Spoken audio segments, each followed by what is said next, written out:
नमस्कार दोस्तों, जैसा कि आपको पता है 2 दिन के बाद यूनियन बजट 2022-23 पेश किया जाएगा पार्लियामेंट में और इसको लेकर मैं कई सारे वीडियोस बना रहा हूं अब धीरे धीरे। लेकिन यहां पर आपके लिए जानना जरूरी है कि जो यूक्रेन और रशिया का क्राइसिस चल रहा है, जैसे कि आप देख सकते हो यहां पर लगातार बयान आते रहते हैं। यूएस कभी वार्निंग देता है, कभी रशिया वार्निंग देता है, इस तरह की चीजें आपको देखने को मिलेंगी।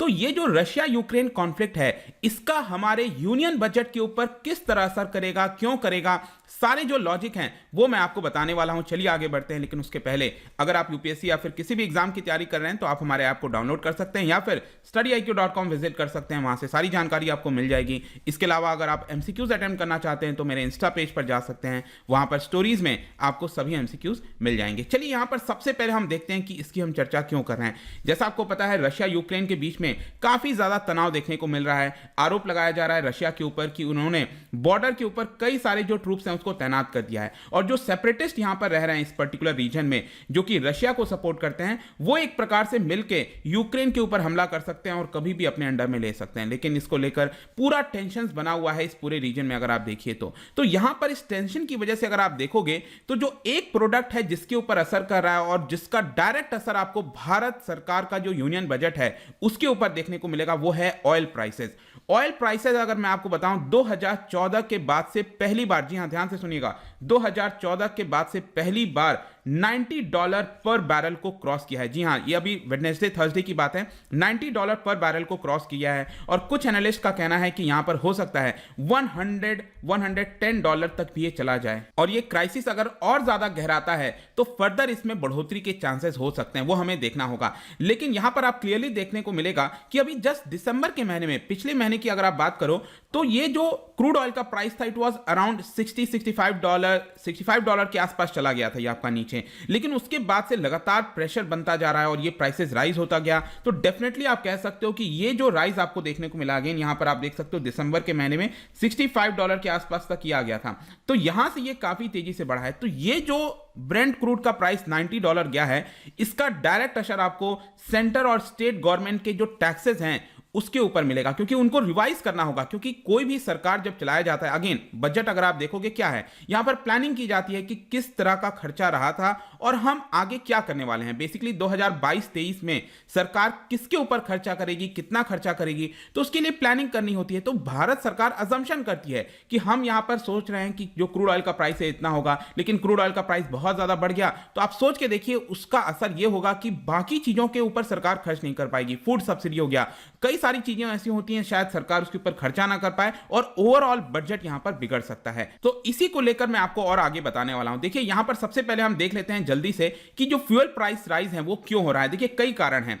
अगर आप देखोगे इस साल की जो स्टार्ट हुआ था जनवरी से और कोविड के केसेस बढ़ने लगे थे, ओमिक्रॉन ऑलरेडी स्टार्ट हो गया था 1 जनवरी से। आप कह सकते हो कि भारत के अंदर थर्ड वेव भी आ गया था और लगातार केसेस बढ़ते जा रहे थे। ऑल्दो अभी बताया जा रहा है कि केसेस यहां पर कम हो रहे हैं, हो सकता है कि ओमिक्रॉन का यहां पर पीक आ गया होगा, वो हम देखेंगे आगे। लेकिन यहां पर प्रॉब्लम क्या है कि जब ये ओमिक्रॉन का केसेस आया था तो अगेन ये अनुमान लगाया जा रहा था कि ऑयल की जो डिमांड है, क्रूड ऑयल की डिमांड है, वो यहां पर कम हो सकती है। लेकिन क्या क्रूड ऑयल की डिमांड कम हुई? नहीं हुई। अब तो ओमिक्रॉन आ जाए, कोई क्रोन आ जाए, इसका कोई असर नहीं पड़ने वाला मुझे जहां तक दिख रहा है लोगों के ऊपर। और जिस तरह से इकोनॉमी चल रही थी वो चलती रहेगी। और इसी की वजह से क्या हुआ है, पूरे विश्व भर में जो क्रूड ऑयल की डिमांड, ऐसा एक्सपेक्ट किया जा रहा था कि शायद कम होगा, लेकिन वो कम नहीं हुआ। तो डिमांड राइज होने की वजह से, क्योंकि डिमांड जब जितना ज्यादा इंक्रीज होगा उसकी वजह से प्राइसेस भी बढ़ेंगे, वो एक कारण मिलेगा। दूसरा, जियोपॉलिटिक टेंशन चल रहा है जो मिडिल ईस्ट के अंदर, यमन और अगेन हाउतीज रेबल जो जिस प्रकार से अटैक किया है यूएई के ऊपर, सऊदी अरब फिर वापस से रिटेलिएट कर रहा है,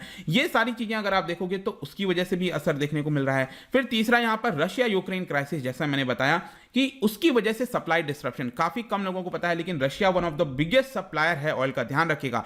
और एनर्जी बड़ी मात्रा में यूरोप के अंदर वो सप्लाई करता है। वहां पर अगर डिस्ट्रप्शन आएगा तो आप इमेजिन कर सकते हो कि पूरे विश्व में कितनी बड़ी संकट आ सकती है। इसके अलावा एक और चीज मैं आपको बताता हूं कि 2020 के समय जब पैंडेमिक स्टार्ट हुआ था तो ओपेक प्लस देशों ने यहां पर क्या किया था कि जो सप्लाई है उसमें काफी बड़ी कमी लाई थी। कमी तो ले आए थे उस समय, लेकिन अब यहां पर जब डिमांड बढ़ रहा है, चीजें बढ़ रही हैं, तो वो उतने तेजी से सप्लाई को इंक्रीज नहीं कर रहे हैं। तो एक तरफ सप्लाई उतना इंक्रीज नहीं हो रहा है, डिमांड बढ़ता जा रहा है, इसका डायरेक्ट असर आपको प्राइस राइज पर देखने को मिलेगा। ये सिंपल इकोनॉमिक्स है, आई एम श्योर कि आप सब लोग जानते होंगे। लेकिन अब मैं आता हूं कि इसका बजट और इन्फ्लेशन के ऊपर क्या असर हो सकता है। देखिए बजट इस साल का अज्यूम किया था, अगर आप ये प्रेजेंट का फाइनेंशियल ईयर देखोगे 2021-22 का जो अभी चल रहा है, उस समय भारत सरकार ने अज्यूम किया था कि जो प्राइसेस हैं क्रूड ऑयल के वो करीब $65 के आसपास एवरेज में रह सकते हैं। और एक्चुअल में अगर आप देखिए तो अप्रैल से सितंबर महीने के बीच में कुछ ऐसा ही देखने को मिला था, $60 से लेकर $75 पर बैरल के आसपास देखने को मिल रहा था, जो कि ठीक चल रहा था, भारत सरकार के अनुमान के हिसाब से चल रहा था।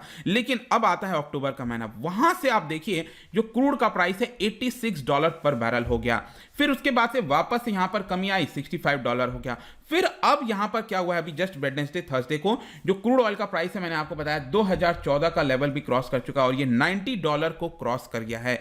और इसी की वजह से मैं आपसे कह रहा हूं, क्योंकि $90 क्रॉस होगा तो अल्टीमेटली क्या हो रहा है कि इसकी वजह से इन्फ्लेशन बढ़ रहा है देश के अंदर। आप देख ही सकते हो कितना ज्यादा जो आपका पेट्रोल हो गया, डीजल हो गया, ₹100 को क्रॉस कर गया था। फाइनली भारत सरकार को थोड़ा स्टेप लेना पड़ा और यहां पर एक्साइज ड्यूटी में कमी लानी पड़ी।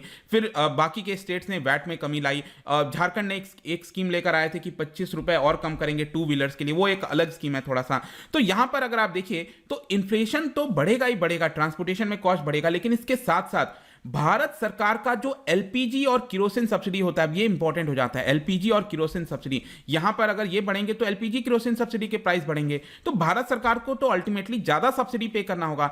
अगर इसमें ज्यादा सब्सिडी चला गया तो बाकी खर्चों में से ही तो वो पैसा आएगा, कहां से आएगा अल्टीमेटली। और अगर हम सोचते हैं कि नहीं दोनों जगह खर्चा कर ले सरकार, तो यहां पर जो फिस्कल डेफिसिट होता है, जो बोरोइंग होती है, वो ज्यादा हो जाएगी। तो उसका एक अलग मैथ्स हो जाता है इकोनॉमिक्स में कि अगेन फिस्कल डेफिसिट बढ़ रहा है तो सेंटिमेंट बिगड़ने लगता है, मार्केट खराब होने लगता है, वो असर आपको देखने को मिल रहा है। तो आई एम श्योर कि आप थोड़ा सा लिंक कर पा रहे होगे क्रूड ऑयल की वजह से कितनी सारी चीजें आपको देखने को मिल रही हैं। फिर अगेन इसका मतलब ये नहीं कि सिर्फ नेगेटिव ही हो रहा है, थोड़ा सा पॉजिटिव भी आपको देखने को मिलेगा। वो क्या है, देखो भारत सरकार का जो रेवेन्यू है ऑयल का, जाहिर सी बात है ना, जितना ज्यादा ऑयल प्राइस बढ़ेगा तो परसेंटेज के हिसाब से, अब वैट में क्या होता है स्टेट गवर्नमेंट का परसेंटेज के हिसाब से लेते हैं वो लोग, तो जितना ज्यादा ऑयल प्राइस बढ़ेगा तो रेवेन्यू भी बढ़ रहा होता है यहाँ पर। तो यहाँ पर पिछले 2 साल में आप देखेंगे तो सरकार का रेवेन्यू काफी तेजी से बढ़ा है। इनफैक्ट ब्लेम भी किया जाता है सेंट्रल और स्टेट गवर्नमेंट के ऊपर कि उन्होंने बहुत ज्यादा एक्साइज ड्यूटी और जो आपका वैट है वो लगा दिया यहाँ पर। और देश के अंदर रिटेल इन्फ्लेशन इस समय अगर आप देखिए तो 5 महीने हाई पर चला गया है, 5.59%। चलो रिटेल इन्फ्लेशन तो समझ आता है, लेकिन क्या आपको पता है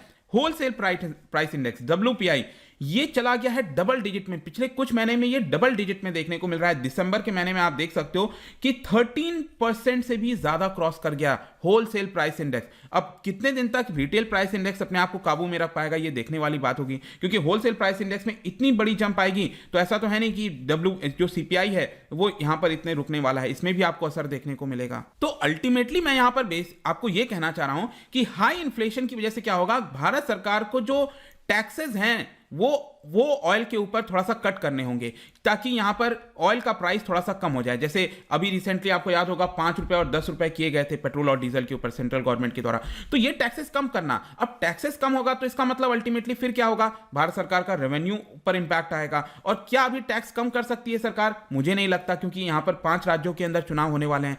तो अल्टीमेटली क्या होगा कि भारत सरकार का कि जो 5 राज्यों के चुनाव होने वाले हैं तो यहां पर सरकार टैक्सेस तो बढ़ा नहीं सकती, अल्टीमेटली या तो टैक्स उनको कम करना होगा। तो इसकी वजह से क्या होगा कि उनका जो ओवरऑल रेवेन्यू है, जो पैसा है सरकार के पास, वो कम हो सकता है। अब उसको किस तरह से सरकार डिस्ट्रीब्यूट करेगी बजट में, ये देखने वाली होगी बात। यहां पर ये सारी चीजें जो मैं आपको बता रहा हूं इंपॉर्टेंट क्यों हो जाता है, इंपॉर्टेंट इसलिए हो जाता है कि ऑयल प्राइस एक बड़ा फैक्टर होता है बजट के अंदर, और ओवरऑल जो फिस्कल डेफिसिट वगैरह की जब हम बात करते हैं तो वो असर करता है। और स्पेशली आपको पता होगा भारत जो है 85% अपना ऑयल रिक्वायरमेंट इंपोर्ट करा के कराता है, और इंपोर्ट बिल अगर आप देखोगे ना तो ऑलरेडी 70% इंक्रीज हो गया है पिछले साल के मुकाबले। पिछले साल काफी कम था, थोड़ा सा ऑयल प्राइस काबू में चल रहा था, लेकिन ऑयल प्राइस बढ़ता गया, इसकी वजह से 70% इस समय ज्यादा पे करना होता है। और अल्टीमेटली असर किसके ऊपर आता है, आप सोच के देखिए, balance of payment. Balance of payment क्या होता है, जो भी हम इंपोर्ट और एक्सपोर्ट कराते हैं उसमें जो डिफरेंस है। और आपको पता ही होगा कि भारत ने इस समय काफी अच्छा एक्सपोर्ट किया है। कल ही मैंने वीडियो बनाया था कि $400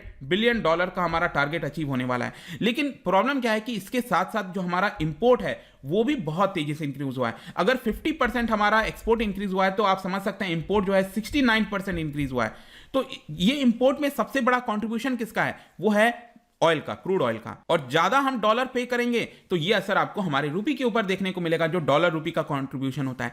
तो वो सारे जो लिंक मैं आपको बता रहा हूं ना, उसको ध्यान में रखते जाओ। अल्टीमेटली आप जब भी आंसर लिखेंगे या फिर समझने की कोशिश करते हैं तो आपको सारी चीजों को ध्यान रखना है, और यही इकोनॉमिक्स होता है एक प्रकार से। तो ऑयल मार्केटिंग कंपनीज भी आप देखिए पिछले 80 दिनों से इन्होंने यहां पर प्राइस नहीं बढ़ाए हैं, क्योंकि पोल्स आने वाले हैं यहाँ पर, और फाइनेंस मिनिस्टर के पास भी रूम नहीं है कि वो एक्साइज ड्यूटी बढ़ा सके। इनफैक्ट उनको एक्साइज ड्यूटी में थोड़ी सी कमी लानी हो सकती है अगर ऑयल का प्राइस $100 पर बैरल को भी क्रॉस कर गया, क्योंकि फिर से वापस से पेट्रोल डीजल के प्राइस ₹100 से ऊपर जाने लगेंगे और यहां पर सरकार को फिर से कट करना होगा। तो अल्टीमेटली यहां पर सरकार के रेवेन्यू के ऊपर इंपैक्ट आएगा। तो आप कह सकते हैं देखने वाली बात है कि जो निर्मला सीतारमण जी बजट पेश करेंगी उसको किस प्रकार से वो बांटती हैं, टैक्सेस को किस प्रकार से खर्च किया जाएगा, सब कुछ हम एक्सप्लेन देखेंगे 1 फरवरी को। Don't worry, but I hope कि ये जो क्राइसिस है उसका डायरेक्ट असर हमारे यूनियन बजट पर क्या पड़ा है वो आई होप कि आपको समझ में आ गया होगा। जाने से पहले एक इंटरेस्टिंग क्वेश्चन, क्या बता सकते हैं कि what factors are taken into consideration while revising the poverty line periodically? जो poverty line होता है ना जिसको रिवाइज किया जाता है, उसमें कौन से फैक्टर्स को वहां पर देखते हैं, कंसिडर करते हैं? इसका राइट आंसर आपको पता ही है, मेरे इंस्टाग्राम पर तो मिलेगा ही, वहां पर अगर आप नहीं हो कोई बात नहीं, टेलीग्राम से भी ले सकते हैं इसका सही उत्तर। मैं कई सारे जो एमसीक्यूज हैं वो यहाँ पर स्टोरीज में डालता रहता हूँ, आप जाकर वहां पे प्ले कर सकते हो। बाकी अगर आपको पीडीएफ चाहिए तो टेलीग्राम पर आइए, अलग अलग सोशल मीडिया पर भी आप जुड़ सकते हैं। साथ ही साथ यूपीएससी या फिर किसी भी एग्जाम की तैयारी कर रहे हैं तो आप हमारे ऐप को डाउनलोड कर लीजिए। आई होप कि वीडियो आपको पसंद आया होगा। मिलता हूँ आपसे next time. Till then, thank you very much, see you soon.